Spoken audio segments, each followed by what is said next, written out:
Good morning mga idol. Siguro magtataka kayo bakit ako nandito sa loob ng CR. So ngayong araw mga idol, magtatanggal ako ng CR. Ito buong babaklasin mga idol. Tatanggalin. Papalitan kasi luma na. So bago tayo magsimula mga idol, isang magandang umaga, magandang hapon po sa inyong lahat ngayong araw na ito. Ang time check, 1:30 ng hapon. Ito ngayon ang aking tawag doon, task. Ang task ko ngayon ito palit tayo ng bowl. So doon sa mga hindi pa subscriber, sa mga subscriber, sa mga solid supporter, sa maraming salamat po sa panonood nyo dito sa aking vlog. Huwag po kayo kasawang manood dito sa aking vlog mga idol. So yes, siguro na natin mga idol.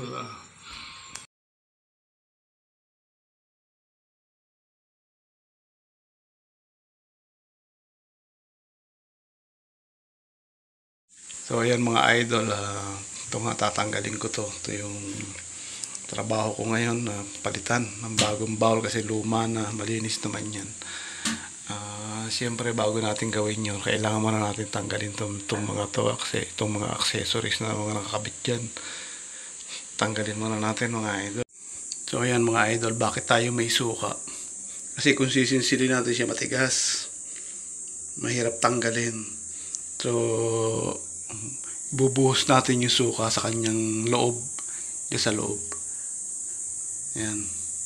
Para tapos ibabad natin siya ng mga ilang minuto para pagbaklas natin madali.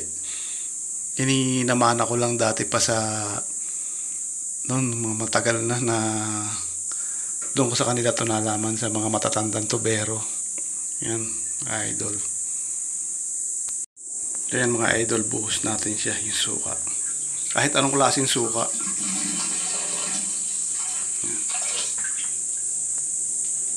Tapos bayaan lang natin siya ng mga ilang minuto dyan bago natin siya tanggalin.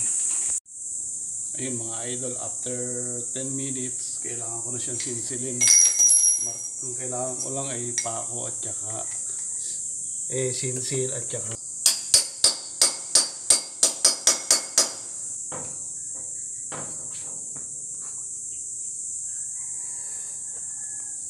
so ayun mga idol, bilis nating nakuha na wala man lang damage yung kasi dahil doon sa tulong ng suka na ginawa natin sa kanyang pambabad, yung natanggal siya. Yan mga idol, dala lahat ng simento, walang naiwan. Galing, dala lahat.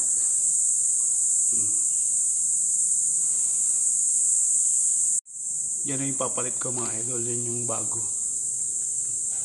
Ito naman yung luma, ayan o. Kasi luma na siya, halos pareho rin siya. Pareho rin ng tatak, isa lang siya. Kaso lang luma na yung isa, kaya papalitan ng bago.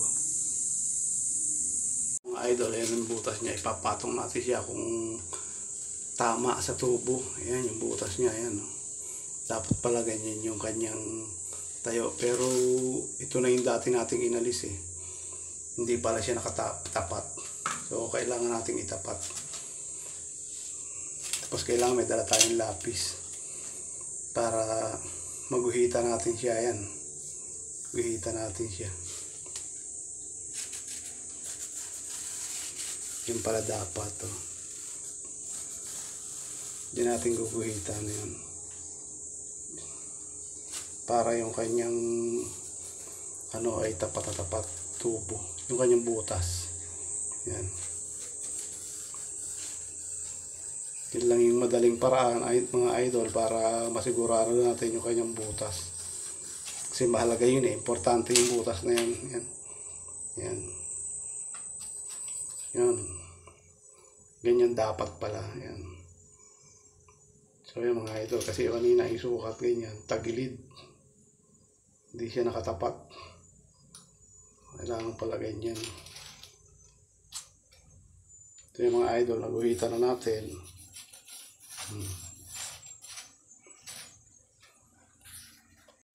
So ayan mga idol, nilagyan ko na siya ng puting, yung kanyang pinakapaa. Patitigasin lang natin siya yan. Yan na yung korte niya. Yan na yung pinakapaa niya. Yan. Tira natin siya tumigas ng konti, tapos saka natin ipapatong yung bowl. So, ito na mga idol, kakabit ko na yung kanyang bowl. Ito, yung bowl na to, ito, nilagyan ko na ng mga laman sa loob para madali na iupo na yung kanyang tangke. Tangke para to.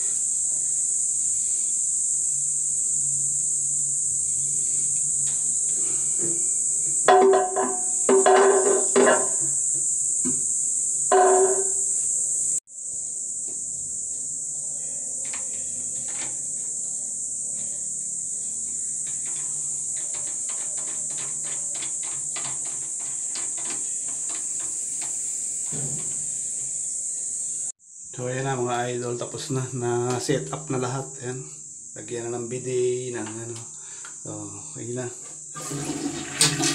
Okay na mga idol, finish na naman sa isang bagong trabaho. So yun mga idol, nakatapos na naman tayo ng isang project. So abangan nyo lang sa mga susunod na project ulit. Salamat sa inyong panonood. Ang inyong YouTube vlog. God bless.